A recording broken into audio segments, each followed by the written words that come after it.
Lovely. Right. As it's slowed down, I think I'm going to make a start, but I will try and keep an eye on anybody else who's sitting in the lobby waiting to come in. And thank you for joining this Institute of Water session on a beginner's guide to continuing professional development, otherwise known as CPD. My name's Nicola Johnston. By day, I work for IWater and I'm a training and development scientist in the water side of the business. And I look after water quality training as my sort of day job. But of course, that involves also taking people through to professional registration, and CPD features as a big part of that. So CPD does form my day job, as well as part of my day job, I should say. But also, I'm also the CPD Champion for the Institute of Water as well, and I'm also the communications lead on the Eastern Area Committee. So I pop up in lots of different places. And I do know from the work that I do with lots of people across the business and across the sector that CPD seems to be one of these ones that's a little bit of a mystery. And I think probably because there are so many different versions of it, and that can sometimes be a little bit confusing to know where to start. So what I'm going to do today is do something a little bit more abstract, I suppose, in that sense. And I'm not going to use a work-based example to explain how CPD works, but hopefully it'll give you an idea of how to translate it into your own day job and your own world, if that makes sense. So my plan is I'm going to go through the various steps, but I also want you to start thinking about what you're going to be putting on your plan. So you might already have a plan and it might be working for you. That's brilliant. Keep going. But you might be starting from scratch. And I'm going to work on the principle you're starting from scratch. And if you are, you'll see that I've sent out as one via Abby, my colleague up at HQ, you'll see that there's an attached Excel sheet to that. And that Excel sheet I'm going to highlight later on in the session. So you might want it handy just to start thinking about what you might scribble in those boxes as well to get you started. There is a Q&A enabled for this webinar, and feel free to ask any questions. But what I would say as well, if you know at the end of the session and you think, I'd really just like to ask something else, then please do reach out to me. You can get in contact with me in various ways. My contact details are on LinkedIn as well, so you can reach out to me in any way you like. Okay, so let's start, she says. But I'd like to kind of gauge from you where we're starting from. So I'm going to try a poll. And you know anything interactive sometimes when you do a webinar. Sometimes it's good, sometimes it's not. So let's give it a go. So let me just pop up the poll and it should pop up in your screen ahead of you. And I'd like you to just go yourself this morning how you feel your CPD knowledge is. Bottom end of the scale is I've no idea where to start, and that's a very valid answer because until you've maybe had some coaching or had explained the principles to you, you might be sitting down there. Other end is you think you're an expert and there's nothing you can probably teach me something kind of thing, she says. I'm not even sure I'd put myself in an expert sometimes, if you know what I mean. So you just click where you feel you sit. It's going to be an anonymous poll as well, so don't be worried about that as well. And hopefully I should be able to see the results. That's what my plan is, she says. Yeah, I can see that coming in. Lovely. I can see that coming in. Yeah. Oh, yeah, there we go. I can see that. Lovely. I can see a hand up from Adam. You got a question, Adam? Or was it just you knocked your question bar? It's all right. Don't worry if you just knocked it. It's Sorry, fine. no, I knocked my. I was trying to. I got two versions of Teams I'm trying to get used to on the new computer, so apologies. No, don't worry. It happens to the best of us, me usually. So don't worry. That's fine. I'd rather not ignore somebody if you know what I mean. Brilliant. Okay, so I can see that pretty much everybody's putting themselves down at the no idea where to start, about 29%, and about 35% of the next bar up. So I think we're all in good company by the sounds of things. And I think that's exactly how I would have described it when I started CPD. I have no clue where to start. And I thought it was something that was really complicated. And I remember starting my professional registration to get my chartership in science and think, well, I don't really know where to start. But one of the biggest things that struck me when I had those conversations with those people that were sort of teaching me how to do it was I've been doing it for about 18 years of my career, just not logging it. And I think as I've moved through my career, what I've realised is pretty much everything is CPD, but you don't always realise it. And if any of my team tell you, I often have said, that's a great example of CPD. And they often forget, they often like, oh, Nicola, groan. You're saying CPD yet again. So you will find that probably some of the stuff you do every day, you've probably never thought of as CPD. You may just have a little moment of revelation as we talk. So we'll go with that. Right, I'm going to cross the poll down. You may need to cross off your screen. There should be a little cross in the right-hand side. If that is there, just cross it down and it'll disappear off your screen. Sometimes it stays on your screen. Doesn't always, as they say. Okay, so we know where we're starting from. So what is CPD? Well, this is the classic model that we have at the Institute, and I think it's a really good way of explaining how to do CPD, but I'm going to break it down into little segments for you. So let me get my pointer on. Starts up here with this one, the scoping bit. What am I doing? Why am I doing it? What do I need to develop on? And that is going to be very unique to you as an individual, and I'll explain how to do it in a practical terms in a second. Then actually these two, the scoping and the planning, I think are very closely linked. So you've thought about what you need. I may need to get up to speed on a different process that I'm working on. How are you going to do that? So what is the actual goal to achieve that? And that's why I often think scoping and planning are very closely linked. And this is where you have that sort of traditional side where you set yourself some goals. I want to do X by this date. And that's your kind of goal setting and planning. So these two are very intrinsically linked. You then go off and do the fun bit, I always think, the actual doing, going out and doing what it is that you plan to do.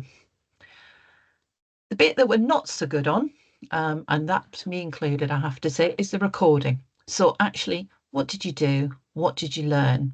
What actually happened? And then the bit that challenges us probably the most is the reflecting side. Now, reflection is a very much an inner thing of actually, what did I learn? And it might have been a positive or it might have been a negative. CPD doesn't have to always be really happy. There may be times where actually something hasn't worked, or you felt that the thing you set out to do isn't actually what you need to do. So it can be a negative reflection as well as a positive reflection. And sometimes people are a little bit frightened of that because, you know, they always think it's got to be really a positive experience. And sometimes there are things where I think, I thought this is going to work for me, but actually it isn't, and I need to do something different. So that reflection is a really critical stage linked to the recording. And I think recording is where sometimes people struggle. They set their goals, they set off on their journey, but then 6 months later, have they actually recorded anything? And so one of the things that I always find is the habit of recording is so important, whether that's half an hour every couple of months or putting 15 minutes aside in your diary once a week. It's what works for you. I find I tend to do it in monthly chunks because it kind of works for me, but not everybody's the same. And then really when you get to the end of that cycle, you've maybe achieved what goals you set out to do, you go back into the scoping. So it should be a cyclical process of never stopping throughout your career. And that doesn't matter whether you're just at the beginning of your career, mid-career, or thinking even about retirement.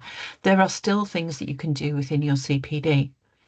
At the centre of it, you'll see there's this sharing and benefit to others.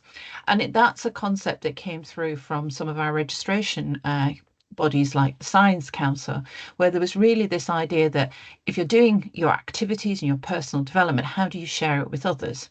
Now, what I would say is sometimes when you do that, there are some things that are very obvious that you might share with others. So I'll give you a really random example that I had yesterday. I was struggling to read the Teams chat on my computer, and I thought, oh, I need to get the font size up. Changing the font size on the computer didn't work. So I did a bit of Googling and found out how to do it. I can give you a top tip if you need to, but it's in the settings. And I immediately then shared that with my team of, this might be really useful to you because I've really struggled to see. That's me sharing with others. It's not very big, it's not massive, but it's something that I did to share with others. There may be other times where it's so personal, the item you've done, that actually it isn't something you can share, and that's okay too. So it is very much about personally focusing on you. And sometimes that's not a comfortable place for some of us, me included, especially when you work in a team and you talk as we rather than I. So all of these things are in that cycle, it should be going round and constantly reflecting. So one of the things I like to do when I explain CPD to people is try and break it down into a practical example. And if I was sitting with you one-to-one, I'd ask you about what you do and what your aspirations are. So that's probably your first place to think. What are your aspirations? What are you thinking you would like to do in the next 12, 18 months, 2 years? It might be looking for a new job. It might be looking to progress upwards in a role. Or it might be that you want to diversify into something else and learn something new, maybe a new IT skill, maybe about a new process. It could be anything. And that's the first place to start, and probably thinking about, if you've got that pad of paper sitting next to you, just think about for a minute, what would you like to do? Now, I have an example that's very abstract, but you'll see where I'm going, I hope, she says, if this works. So back in January, December, January, I normally do my CPD and I start to write my CPD. But when I started to think about it in December, I started to do a bit of scoping personally as well as my professional journey. And this is an example that I started in sort of December time. I started to think about me. I'd had a rough year. I'd had a major bereavement in my family.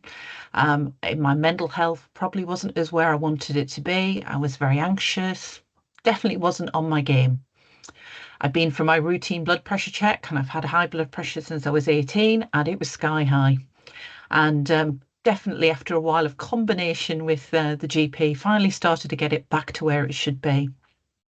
And also, because of family circumstances, my weight wasn't where I wanted it to be. So when I started that scoping thought, there's a few things in here that are drivers, the things that I wanted to improve in me. So I knew that I needed to do something different. I needed to try and reset myself, if that makes any sense. And I wasn't sure how I was going to do it. But I knew this was the kind of scope that I wanted to look at. This was my challenge to myself. So I started to plan.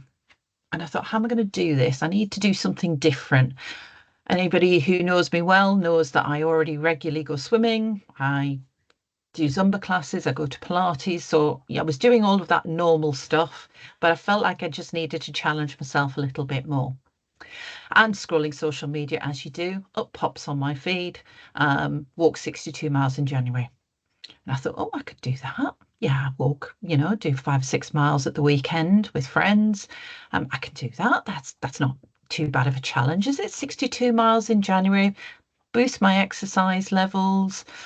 Yeah, could help with my blood pressure, calm my brain down. Quite a nice reflective way to do it. It's only 2 miles a day in January. That's not very far, is it? I can do that. And so I signed up and I thought, why not do something a little bit different? So that was my plan. I got my calendar downloaded, as you can see on the slide, to track my mileage, synchronise my Fitbit, set up my fundraising page. And I have to say, although cancer research was something that was very close to my heart, it wasn't the fundraising element that really got my brain going, if that makes any sense. It was more about focusing on me and how I developed and how I reset myself. I did all of that, had to think about how was I going to actually do this challenge, because I had a busy life. I've got a busy work life. I've got commitments with the Institute of Water. I'm out in the evening for classes already. And I worked out I was going to have to get up about an hour early most mornings to go out for this walk. And that, again, provides a challenge. So that was kind of my starting point. And I was also conscious in January, there's so many colds and sniffles around that I probably needed to get ahead of my mileage to feel that I would never get behind. So that was the planning side of what I did. So taking that back to your work life, it's exactly the same. Planning how you're going to achieve that task, whether it's by self-study, going to a webinar, going to a conference, spending time with a colleague, all of those things. So that was my planning stage. So then I got on with doing it. And this is kind of some of my photographs that I took along the way. What I failed to account for, she says, was probably the weather in January. It's freezing, very freezing and cold and dark. But day one, a nice picture there of a chalk stream in the next village to where I regularly walk with friends. Beautiful. It was crisp, New Year's Day. I was out at 9 o'clock in the morning, went for a long walk, and then cooked a lovely meal for friends in the afternoon. Easy. I was over my 2 miles, not a problem at all. Day two, back to work, and I got up and it was freezing, absolutely freezing. It was cold, it was foggy, and I thought, what the heck have I done? How the heck am I going to manage it? And I just was just short of my 2 miles that particular day. And I also realised my planning wasn't quite as good as it could have been. So I turned down one of my favourite roads in the village. I live in quite an isolated, not an isolated village, quite a busy village outside Lincoln. And it's got beautiful trees and it's lovely and leafy and it's one of my favourite streets. I just like the trees on it. I realised quickly I couldn't walk that one that morning because at 6:15, 6:30 on a, I think it'd be a Thursday, I think it was that week, it was incredibly dark. There's one street light on that road, and I very quickly realised I had to walk by torchlight on my phone. Probably not the best planning. And for somebody who works in the water industry, never thought about reflective stuff as well. So I had to come home and order a reflective strip. So that was my first piece of learning. My walks progressed over the month and I walked with friends, which is the middle one. And you can see we were out on a very crisp, icy morning and I had some lovely walks with friends. I do walk regularly with friends anyway, but what I remembered was that how important that was to me. And it's a very much a social catch up and de-stress our brains and things like that. And then as I progressed through the month, I continued walking in the frost and the cold, and my layers got more and more. And, I tried to mix it up. One of my walks was to the dentist and back. So I parked the car a little bit further away from the dentist and had a lovely walk up Steep Hill in Lincoln. Anybody knows Lincoln, Steep Hill lives up to its name. And that was me doing it. And every day I had a different experience on the walk. That's the bit that's probably the bit that's the easy bit when it comes to CPD, going out and actually doing the activities. But what about the next stages, the recording? Well, this was my recording and reflecting. And really, I learned a lot over that 31 days of January. It seemed like a very long month. It always does. I realized, that I had learned a few new skills along the way. So my Instagram skills got better. I'm quite good at Facebook and I'm generally good at IT at work, anybody who knows me. But my Instagram posts were pretty nondescript, I would say. And I had to go and do a bit of research to work out how to add the web link, for example, to my post so that I could link my fundraising page to it. And even a few friends said, you don't post on Instagram. They're quite good, those posts. And adding on, things like music and things like that to sort of sum up my walk of the day. In terms of the recording, when early on, as I said, I realised that I needed to up my PPE. So I bought a reflective strip for my jacket. I definitely needed warmer weather clothes as I stepped out the first day and it was freezing. So my thermal leggings came out very, very quickly. My weight didn't massively go down over the period of the month, but I did feel healthier and I did feel more energized when I went out in the morning. And I actually, although it was really difficult some mornings to get up, I really found that once I'd completed the walk, got home, I was actually much more energized. My mental health felt very much calmer. My brain felt much calmer, and I definitely had more thinking time as I walked. On average, I walked from anything from sort of 30 minutes to about an hour, depending on the availability in my calendar. But time was a big thing. I had to go to bed earlier and get myself more organised and also then get up earlier, which is fine. On a non-busy day when I was working from home, it was probably not too bad to fit in that walk in the morning. But on the days where maybe I was on site, it gets a bit more challenging. And I think there was one crazy day where I normally do a Zumba class like I did this morning at 7 o'clock for half an hour. And then I have a physical class in the evening with the Pilates class. And I managed to fit in a half-hour walk before the morning Zumba class. I think I went a little bit mad that week. I sort of dacked off a little bit after that. What I did also realise is that it was a really good point for me with a bit of headspace and a bit of clarity. So I listened to more podcasts, and the three you can see at the bottom were the ones I tended to favour, all free ones on BBC Sounds. The one around the Easy Wellness one was definitely all about well-being, and there were some interesting things I learned along the way. I love a bit of history, so the Secret History one was of Lincolnshire was a really good one to learn. And also, if you've not discovered the Life Changing series with Sean Williams, I definitely recommend it. It's where people have had very significant events occur in their lives and how they adapt to it. So great CPD in its own way about what you learn about people and resilience. My blood pressure has stayed nice and stable on my new medication, so I'm, very happy with that. And I felt generally by the time I got to the end of the month, I was happy. I also remembered the absolute thing that helps with my mental health as well was that walking with friends, and friends supported me with, right, come on, we'll go and do a walk. And it was just little walks here and there. I was out with my friend and her little boy, cycling along the riverbank. Brilliant. And it was great to catch up with those people as well and do check-ins as well. And I got to my total, and I got to where I wanted to be, and I exceeded my target quite early, actually, in relative terms, but it was exactly what I needed to do. So all in all, I know that I walked away from that session thinking about, it really worked for me.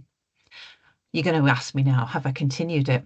Yeah, pretty much. I've backed away from being quite so crazy and being out every day, but a friend and I have started going out regularly at about 6:15 in the morning, and she doesn't get out of bed particularly. It doesn't bounce out of bed in the morning, so like me. So actually, I have still continued it, and actually enjoying that walking with friends is definitely something that has lingered beyond the actual task. And this is it fits in with my part of my overall CPD professionally as well, about how my life and well-being all fits in together. So I hope that kind of makes sense as an abstract example. So when it comes to logging, if I was formally logging this as my CPD, and it will be in my CPD log, what I've done is pre-populate a little bit of the Institute of Water as templates. So when you come to do CPD, you can use anything you like to do log CPD, but I find a blank page is the worst thing you can give to somebody to try and start with CPD. I started with a plain Excel sheet.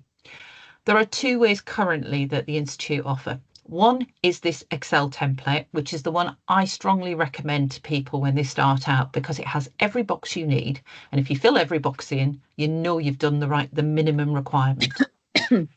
For those people who want to do something more technical, and you can use the IT version, there is one that's part of the Engineering Council that we have linked up into your professional profile when you log into the Institute of Water. And I use that, although actually I think I would rather use the Excel sheet these days. I think that's my personal reflection. But what you'll see when you log into it, it has two tabs in it. And the first tab is the development plan. So do you remember when I said to you about that scoping and planning side of things? And that's what is the one that's currently on screen just now. And so you can see at the top in the summary of what I wanted to learn or do in that point was that losing weight, having issues with my blood pressure, and also my mental health wasn't where it wanted to be. And then I scoped out that goal. And that goal is the one below, you'll see under the blue boxes. So you'll see, if I just get my pointer on, my actual development goal was to walk 62 miles. And then it's really what's the benefit of that objective? So really about getting my mental health in a better place, making sure I was trying to get my weight management, my blood pressure, all those things. How was I going to do it? Well, consistent walking. I realised very quickly if I didn't walk consistently, it wasn't going to happen. And that's tricky because on the days when it was pouring with rain, I wasn't thrilled to be leaving the front door. However, one of the things with the walk to walk 62 was there's a Facebook page for it. And when I logged onto there, and you're checking on progress of people who are doing this all across the UK. There was people in active chemotherapy walking 62 miles. And I figured really stop grumbling and go out in the rain, given the fact that somebody's in a much worse place than I was that particular Monday morning or Tuesday morning. What resources did I need? Well, a good decent pair of walking trainers, which I had, thankfully. Obviously some warm weather gear, and time. One of the biggest things was time to fit it in. I set myself a deadline, so you can see there, the end of January, that was the task. And then how was I going to measure it? And in my case, that physical passing the 62 miles. But equally, also, I wanted to see if there was any improvement in my mental health, my blood pressure, and my weight.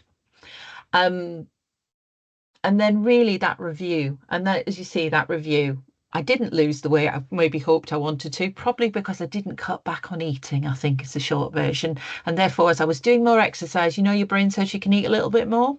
So that was my reflection. I probably need to get a bit tighter with that, but that's human behavior, isn't it, at the end of the day? But what I did find was, that review, I wanted to keep doing it in some form or other, but not kind of hammering it out every day, because practically speaking, I just can't fit it into my busy work schedule. And then, I achieved it the day I achieved it. And then that refining, you remember that looping back on itself, was that actually I could then refine that back to, right, now I'm going to keep walking, but not quite in the crazy sort of way. And just, so for good measure, I was out this Saturday with a friend, and we did 5 miles. Neither of us had particularly had the time, but we did 5 miles. And you know what? It's the best form of mental health I can do. In that chatting, catching up on the week, we have a grumble and a moan, and all of those things that you just need to get out your system sometimes. So I know that it works for me. But, find your natural happiness, I guess, is that thing. So that's the first tab. Now, you'll notice over on this side, I've numbered it as a number 1 goal. Normally, if on my CPD, I'll have 3 or 4, depending on what sort of things I want to do. And I'm going to show you mine in a bit as well. And that's because when you link it to the activities, you'll need that number. So over on the next one is the second tab from that spreadsheet. And I've just populated it with 2 examples of my first and my second walk. And again, you'll see the activity. So we've got the goal number, the activity numbers, then what did I actually do? So in this case, it was a walk. It could be reading. I do a lot of online reading. I work in the water area, so I often go to DWI's website and I read what they've recently published. Could be reading. What did I do? So my first walk was a lovely walk to the village of Dunston, near where I live, and back. How did I go? And I think I got, I was like, oh, this is easy. I've done my 2.82 miles. I can do this. There's no problem at all. Yeah, it was because it was 9 o'clock in the morning and the weather wasn't quite so frosty. And you'll notice as you go through the boxes over here as well, you'll see what did you learn? So you can see that I wasn't particularly explicit. It was okay. It was nice to get out. Was I going to, how would I apply it in the workplace? Well, I was thinking about that. I started sharing it with colleagues. I shared it on LinkedIn. I shared it on, what I was doing. One, to highlight the charity, but one also to, I'm quite open about when it comes to my mental health and things like that, because sometimes somebody else is struggling and I want to make sure that they know that I'm there if they need to be. So I'm what they call a life champion within Angling Water, whereas I'm seen as somebody that could be approached and asked for support.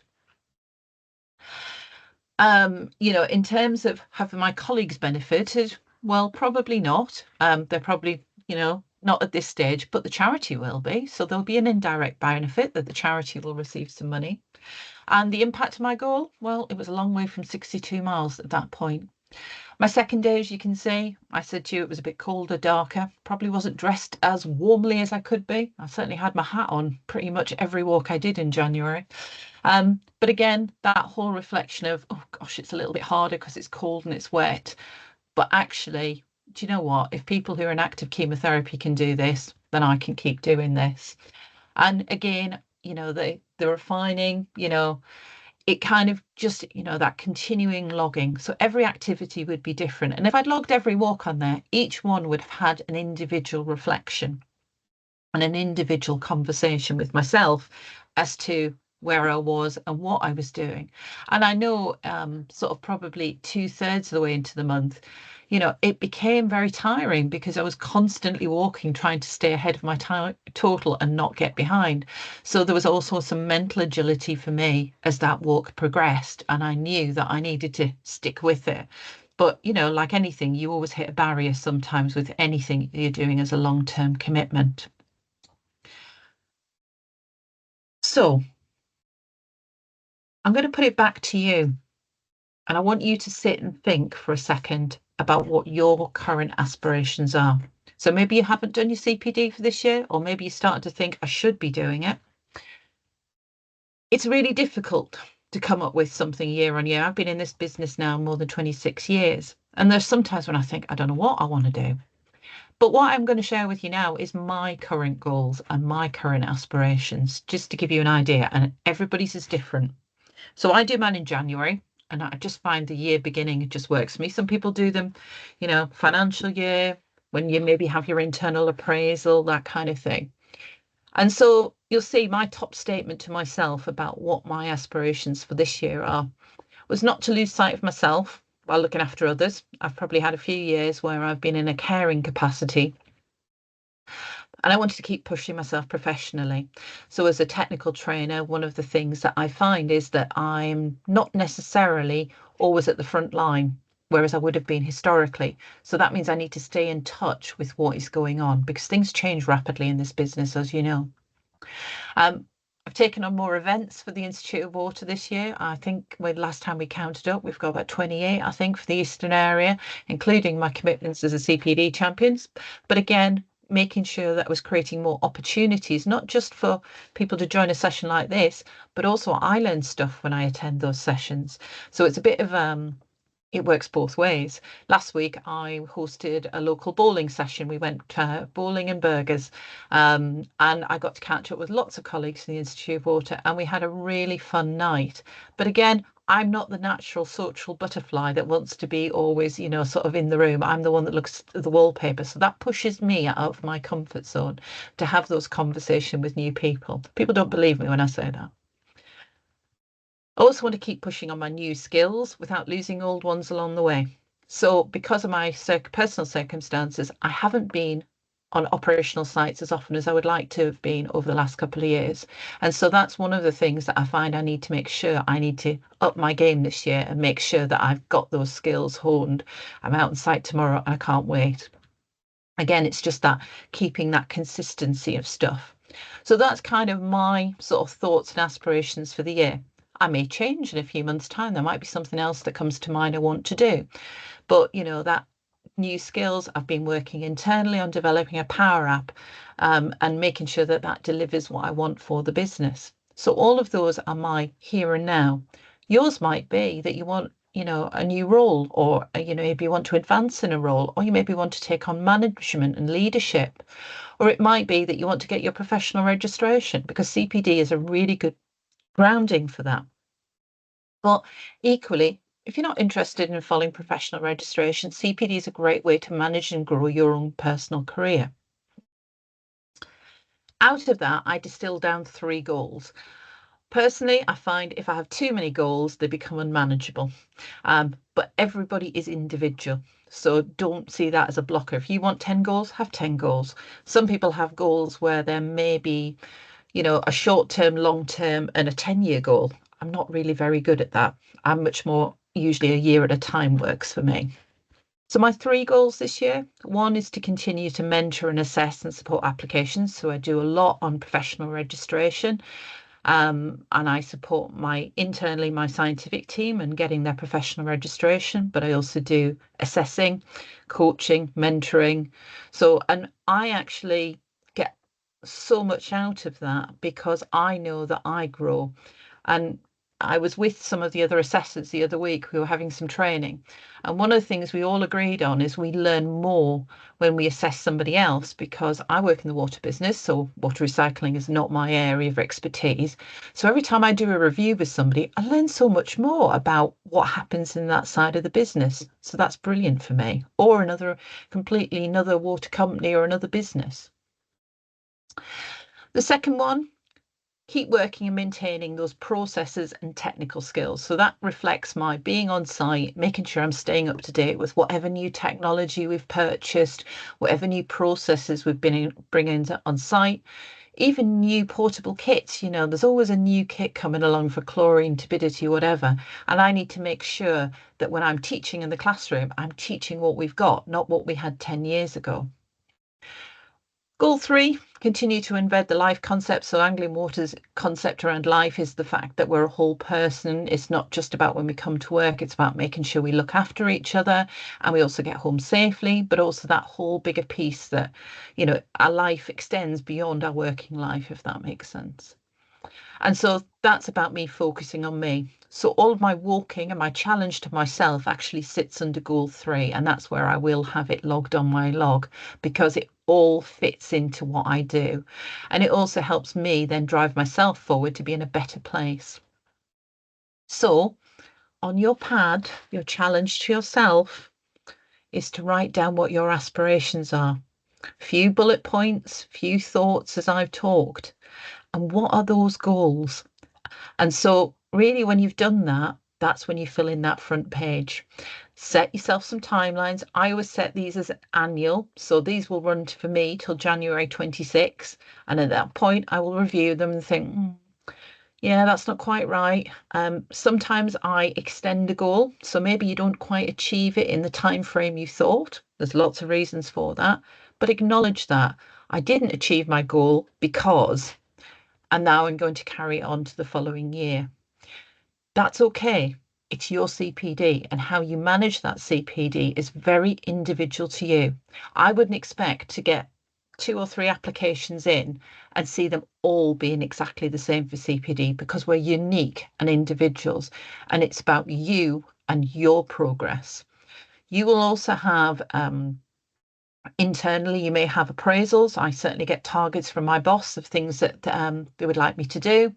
But equally, you can weave those into your personal development, but they're not the only thing that I would expect to see. So not just corporate, it's about you.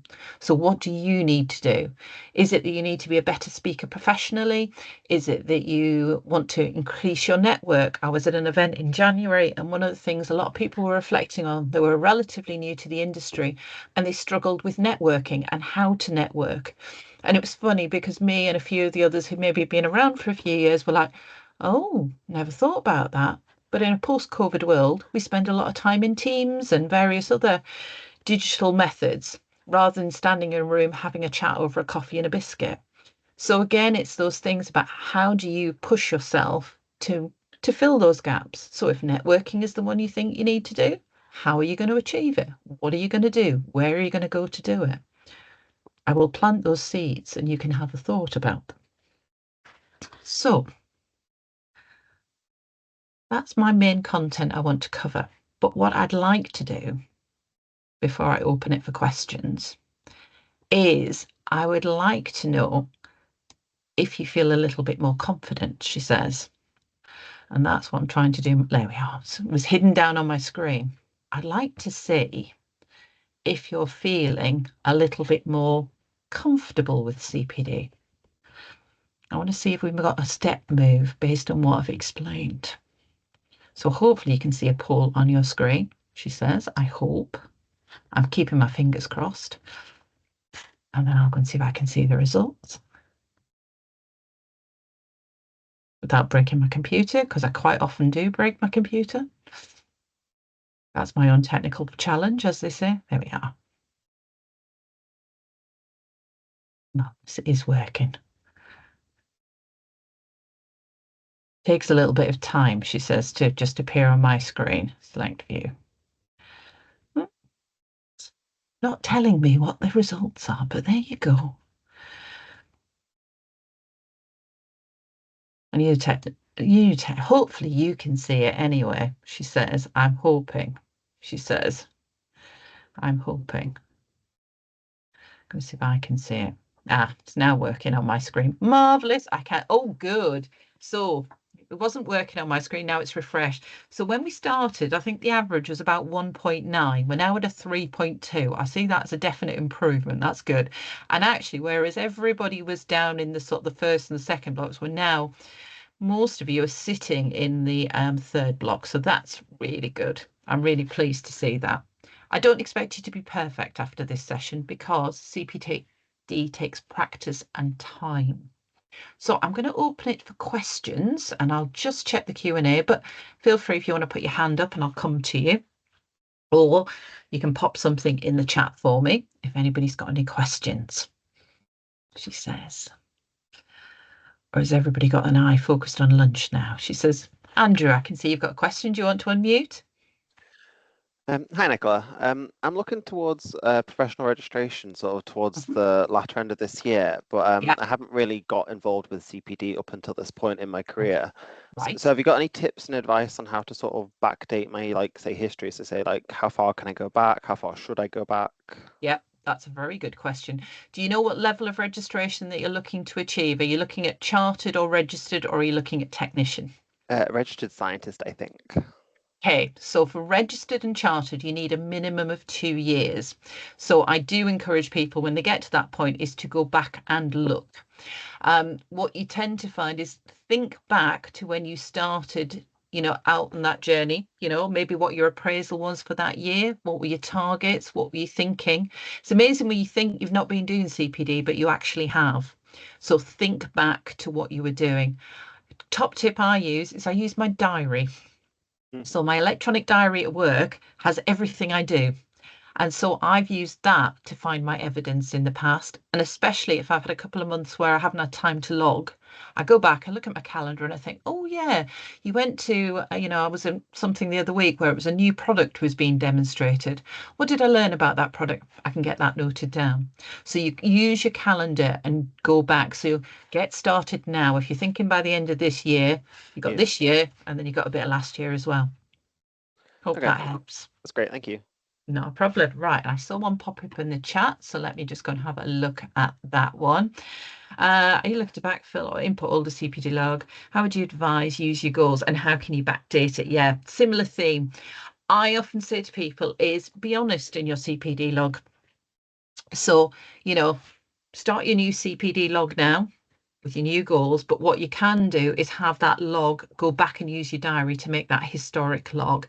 And what I tend to say as well is, acknowledge the fact that you might have not been doing CPD in the best format, because that's you acknowledging and growing. So I know if I went back to when I got my registration over 10 years ago, if I looked at my CPD log, it looks nothing like I have now.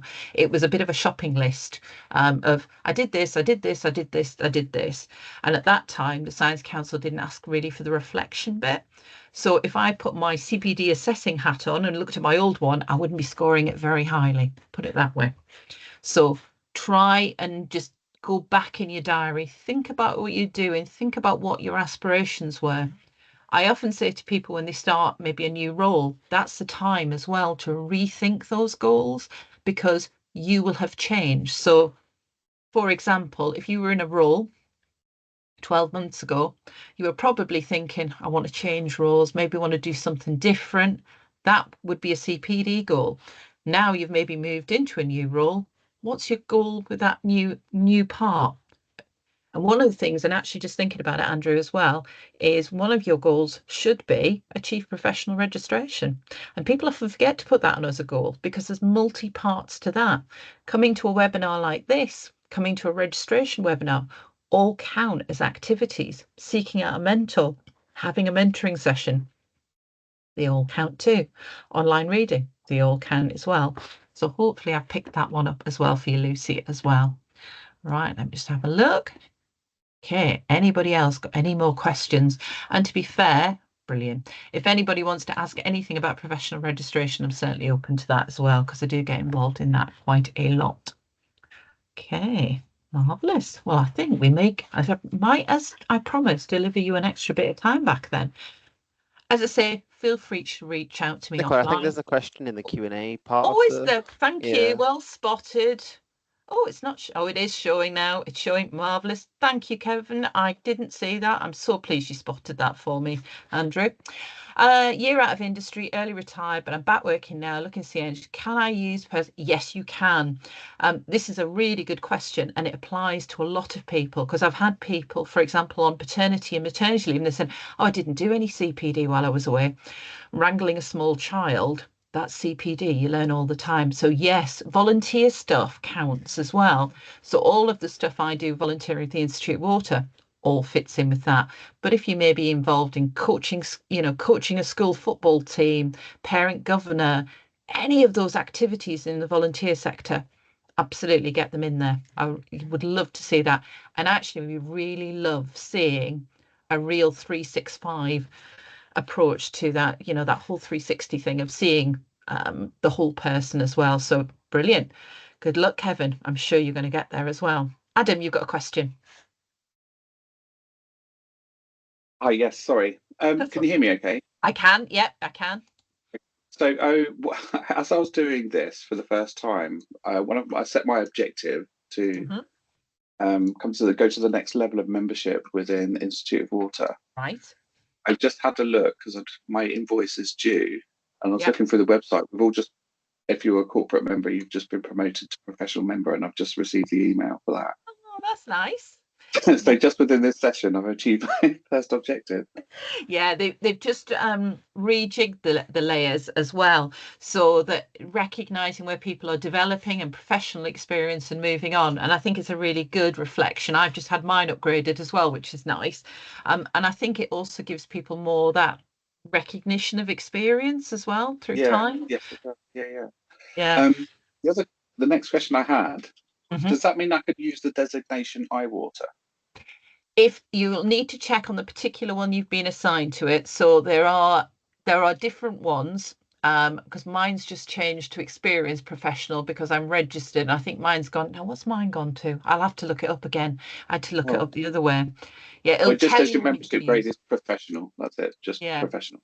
Yeah, it'll depend on what it says. Each one, if you go to them, in fact, I'll post the page with the members grades on it, and it tells you what initials you can use because they've all been changed, and I had to look it up for my own one. Typically. So I'm looking on the website now. Professional just says MI Water. So you've got emerging professional EMI Water, professional MI Water. Yep. So yeah, then if it's on that one, you can use it. Yeah. Are you sure? I'm fairly sure, but HQ will be able to confirm for you for definite, because I know that there was one of the grades. It was where you had your professional registration on it as well. So if you hold your professional registration, that's usually been linked to the MI Water, but there are other grades that have it as well when you get into higher up. But HQ will always be able to answer the question, and I can post that email as well if you want. That'd be fine. I did have another question. That said, of course, absolutely. I'm now looking at registering. So that was my first objective. My next objective would be to register as a chartered engineer. Or do you work through a little bit more information on that? I'm trying to click through the website at the same time, but I've lost it now. Oh, that's absolutely fine. You make an application using their application process, and then they would tell me what level I'm at. So one of the things I would say is almost step it back, Adam, is find a mentor. It's because one of the things you'll need is a mentor to sign off your application. So look for somebody who is, potentially at that level already. It doesn't have to be in your own business. It can be external to that. And if you can't find somebody, then the registration team, a lovely chap called Rob, will actually help you find somebody. So if you can't find somebody, they will help you find somebody. Okay, so my first objective there will be to find a mentor then. So that could be one of my development. Absolutely, because they will help you guide through the process. So if I was to sit down with a scientific one, my first question usually is, what registration grade are you thinking of going for? And then they'll tell me, and I'll say, okay, tell me a bit more about what you do. And I'll be looking to match the criteria for the different levels with where that person is just now. And so it's all dependent on, not always on education. Engineering is got more education bias to it than maybe some of the others do. But equally, it's all whether you into certain groupings of certain activities. So an experienced mentor will be able to recognize that and advise you specifically which one to go for, if that makes any sense. Is there a place to find these mentors? Yes, there is. So there is on the Institute of Water's webpage, if you look under the mentor section, you will find there that there is a section where you can register on the mentoring platform. And what you can do is you can look for people who are offering those skills. So I'm on there, for example, for CPD coaching, professional registration from the science side of things, but you will also have engineers on there. As I say, though, if you can't find anybody on there that fits or matches, then our registration team will help you with that. What I'll do is I will put some useful emails on the back of the email that comes out to you with the recording from this webinar as well. So I'll pop the registration one and on the mentoring one as well, so that if you have got any specific questions about registration, Rob is always more than happy to pick them up, and he's got a really good network of engineers as well he can put you in touch with as well. So anything that you need like that. Also, the other thing I'll ask them to tag to it as well is I ran a registration workshop in January if you missed it. And that is kind of nice summary about the process and how it works. And there's quite a few speakers on there as well. So I'll ask them to, it's on YouTube, but you'll not be able to find it unless you search for it. It's hidden just because of members. So what I'll do is I'll get it put on there for you as well. Just going to make myself a note. Registration, mentors and webinar. Because my memory sometimes is like a sieve. She says, if I don't write it down, it doesn't get done. Is that any other questions, Adam? No, that's it. Thank you. It was just my next step, which is that. So I just need to do a bit more learning. Thank you. Absolutely. And good luck on your journey as well. Right. Kevin, you've got another question by the looks of things. Yeah. Thanks, Nicola. It's been really useful, this session. I'm just wondering, obviously, I'm quite new to the Institute of Water. Mm-hmm. We've talked about using, backdating CPD, looking through his diary and finding out what we've done. Would it be okay to use this form? Oh, yes, absolutely.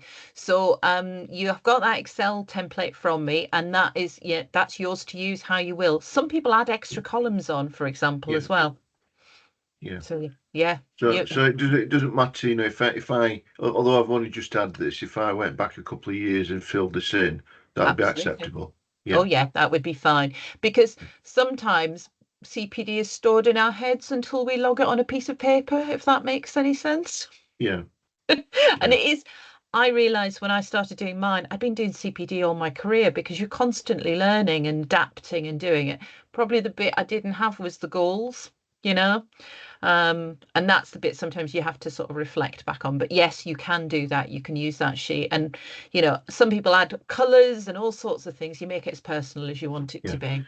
No, often you do it without realising you're doing it. It's just you do it without even recording it and looking, reviewing it and seeing that it's actually objective. But actually, you have life goals and you formalise a process how to achieve them, but you don't record it as CPD. That's exactly it. And that was the penny drop moment for me, that I'd been doing it all my career, in the sense that, something new would come out. Oh, can I go and see it? Can I do it? Can I find out what it is about? It's all part of growth, and we grow in different ways at different times. Yeah, no, it's been really useful. Thank you. That's great. Andrew, you've got a question. Yeah, sorry for another question. That's all right. I like questions. In terms of backdating my CPD, most of my experience comes from the pharmaceutical industry. I've only recently joined the water industry in the past couple of months. Would it be worth me making like a goal to reflect on my career experience and then sort of try and make that applicable to the water industry? Or would it be better to sort of try and think back of what were my goals 3 years ago and what was I thinking then? I think you've probably got both in there. So it's almost like wrapping up your previous career, because your goals would be your goals for them, and your experience transfers. Because I've got a colleague who I mentored a couple of years ago who did chartership, and they moved from being a zoology lecturer into the water industry, and they used a lot of their evidence in their application in both ways. So you don't discard your previous history. It's part of you. It's part of what makes you, Andrew. So bring it with you, but probably when you start as you're starting in the industry, what's your goals to make that transition would be my, how do you make that transition? Because that's tricky as well, isn't it? Yeah, it has been. Yeah. It's the language, the abbreviations, all that sort of stuff. But that could be one about how you make that gap and what do you do to fill that knowledge gap, I suppose, in the middle, as it were, through your CPD. Brilliant. Adam, you've still got your hand up, but I have a feeling it might be just a left up hand, unless it is another question. Oh, yeah, sorry. Did I shut it down? That's all right. I just wanted to check. let me come to the actual, just I'll come back to the meeting chat because I can see there's another one on there as well. Is it possible to register using my professional experience from your home country? I have at least 3 years, or do I need experience in the UK to get registered? No, you can use your experience because it's your experience. I know I've mentored people in the past who've got their experiences working internationally and in their home countries as well. So no, absolutely fine. We are part of IWater as well. The Institute has links to IWater, which is the international version, if you like. So yeah, no, you can bring that experience with you. That experience comes with you because you are, it's part of what makes you you at the end of the day. Right. Andrew, question. So sorry, I thought of another question. That's all right. I like these. I love these. In terms of going for registered scientist versus chartered scientist, because most of my experience comes from outside of the water industry, would you say there's sort of like a minimum or recommended amount of time I should be in the water industry before I go for chartered rather than registered? Very good question. So it's about your experience.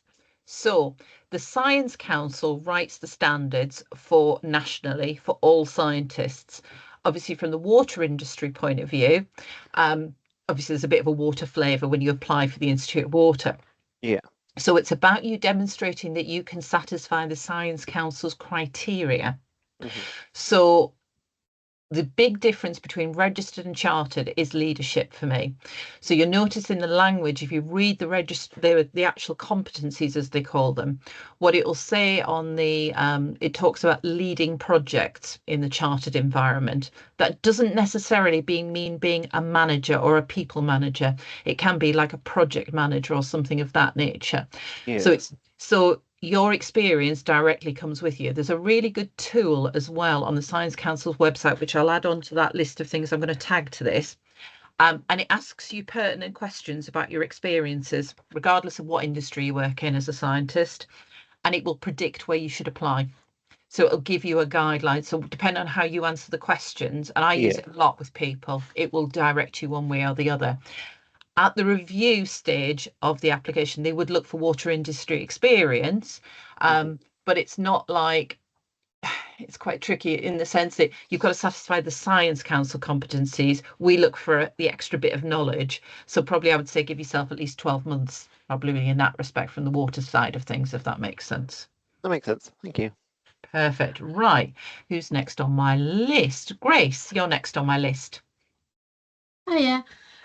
So I don't fit neatly in a box. So I'm a PA, but I work obviously in the water industry, and I do a lot of project work. I've got my Prince 2 practitioner, but I'm really struggling with how to navigate CPD, because obviously there's lots of clear boxes in the water industry, be it science, engineers, and so on.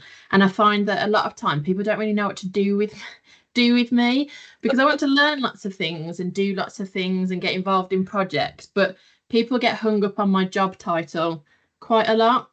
And I just wondered if you got any advice on how to sort of help get a bit of direction in that, because like I say, I don't fit anywhere. I think it sounds like you need a mentor, and that would be so one, I would suggest a mentor because they can help coach you, but you can do CPD without doing professional registration. And actually, it's something that is about your personal growth. So, the fact that you've got ambitions to do things, what are those ambitions? Where do you want to be?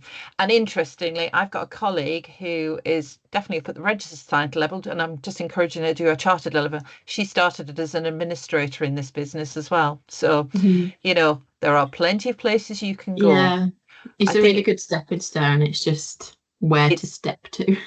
Yeah, and that's where a mentor can come in, because it's that thinking about where your career ambitions lie. So, it might be technical, it might not be technical. And it's those harnessing the skills you have to actually develop the career you want. And that's sometimes where I find with a mentoring, and sometimes I mentor people not for professional registration, just on career development, and it's about what you want to do. So probably the thing to think about is, if you were given carte blanche and somebody said, the job you really want, what job is it? What would be the aspects of that job that you would really want? And then where is that job? Okay, thank you. That's all right. Kevin. Yep. Just in terms of filling this spreadsheet in, Nicola, do you have to record time spent anywhere on it? It's not mandatory for we tend to favour quality, not quantity.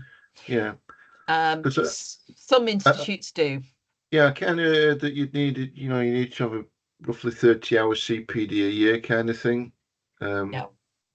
We do not count hours, minutes, or anything like that. For me, it's quality, not quantity.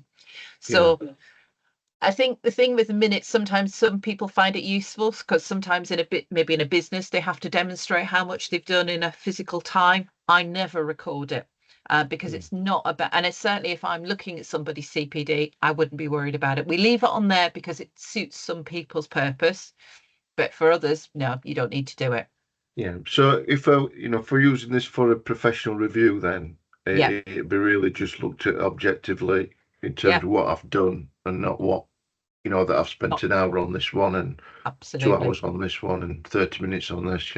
Yeah, it's more about quality. And I mean, that template, you can adapt it. You can take boxes off, you can add boxes on. As long as you go with that ball model that I showed at the beginning and you've got those all covered, you're fine. I've seen some people where they've coded them like personal goals, professional goals, they make it even more complicated. I'm not that complicated in my brain. I like it quite simple. But yeah, you don't need to record the times on it at all. Thank you. Not a problem. Stephen, I can see you've got a question from you, and I've got one from Ellie. So let me start with Ellie as she was first. Chartership guidelines companies. Yep, they're all on the website. They're under the professional section. And I'm just going to bring up the website while we're talking about it because I always have to look, she says. So if you look under professional development, they all sit in there, and then you can follow through onto your individual. So you get into the box, and let me just show the screen while we're talking about it. If anybody else is struggling, because sometimes I struggle to find things, she says. So on that professional development tab, you'll see there's a bit about CPD in there, and you want this one, the professional registration. And do you remember I said about the mentoring one being there as well? That's in there too. And if you click on professional registration and scroll down a little bit, you will see the various registers are reflected here. So if you're interested in engineering, you can click off to there, scientific environment. I'll go with science because it's the one I know the best. And what you will see as you move down, and it's not always obvious, I don't think, on the website, when these are highlighted. So if you were, say, interested in chartered, you have to delve a little bit, I have to say. You'll see that there's the guidance on here as well. And you'll see the application form isn't there. And I know the application form will open in Word and go off in the other direction, but the competencies are listed within there as well on the application form. And that's true of all of the applications that we have available as well. I hope that helps. Let me just come back to Stephen's question. She says, where are we? Let me see. If we're 15 years in the industry, most of it are leading projects, the project manager degree, and did not complete a master's, would I be in? So that is, I would speak to Rob at the registration team, because what he can do is he can tell you what's available. The education side does come in on the engineering a little bit more than the scientific ones. The scientific environmentalists, you can prove it through learning, and you can with the engineering, but Rob knows those registers inside out. So I'll make sure Rob's email is included on it as well. And that way you can get in touch with him and he'll be able to tell you whether you are eligible or not as well. I'm not an expert in engineering and I know it's more complicated, she says, but you can definitely find out. Does that help, Stephen? I hope. Brilliant. Lovely. Yeah, Rob is a font of all knowledge when it comes to registration, and he's always the one I defer to, I have to say. Brilliant. Any more questions? Brilliant. Oh, Kevin? Yeah, I'm sorry. Sorry to keep pestering. You do not have to apologise. That's what I'm here for. Just in terms of housekeeping with these forms, is it good to start a fresh one each year with the goals, and then, or just continue on the form, just add in the next year on one form? It comes down to personal choice. I prefer to have a new one each year because it kind of helps me organise my thoughts. What some people do, and a colleague of mine recently had it, where what they did was did the front page where the goals and the aspirations, did a fresh one for the new year, but then just kept the activities log going. and then just give the goals a unique number. So you can use it as flexibly as you want. I've seen people with multiple tabs in their Excel book. I've seen people do it continuously. I think it depends on how your brain works in terms of how you like to see organisation. I like a clean page every year, and that's how I work. Some people prefer an ongoing list. I suppose I could prefix the number with the year. Absolutely. 25-1, 25-2. Absolutely. Yeah. Perfect. As long as we can cross-reference between the two, we're absolutely fine. We have quite a flexible approach to CPD because what works for one person doesn't work for somebody else. And as long as we end up with those kind of, the key boxes ticked off, it's absolutely fine. I've seen people who've written their own Excel spreadsheets with cross-referencing and all sorts of things. It really doesn't matter. Personally, it comes down to you. What works for you? Because if you don't make a habit of it, then if whatever you're using is too hard, you just won't keep the habit up, and then you fall behind. So it is one of those things, as it were. Okay, right. Unless I'm just going to check my Q&A box because I do miss them sometimes. She says, as we've noticed. Brilliant. I think we're pretty much there. What I would say as I wrap up this session, we give you a little bit of time back. It is recorded, so if you want to dip back into it, you'll be able to. You will get a feedback survey as well, so please do share that with us. One thing I have got as well on the books is one of my former colleagues who I still work very closely with in the Eastern Area Committee, Cara Sadler. She's going to come back and do a webinar for us in June, and the topic is around CPD. About 10 years ago, Cara won the award, so I think she's quite good at CPD, I have to say. And when I knew Cara, she just started the industry and she now looks after Cambridge and South Staff's water quality team. So she's really grown her career in that time using CPD. So Cara is going to come back and do a bit of a retrospective for us of 10 years on. So that event is available and live on the system. So get yourself booked in for it. I'm hosting it with Cara and I can't wait to hear from Cara talk. So look out, we're always between Rob and I trying to make sure there's events like this available. So if you felt it's beneficial and you want more, just let us know. Other than that, you are free. I'll wrap it to a close there. My email address is on screen and you'll have that when it comes out. Feel free to reach out to me. I'm always happy to help where I can.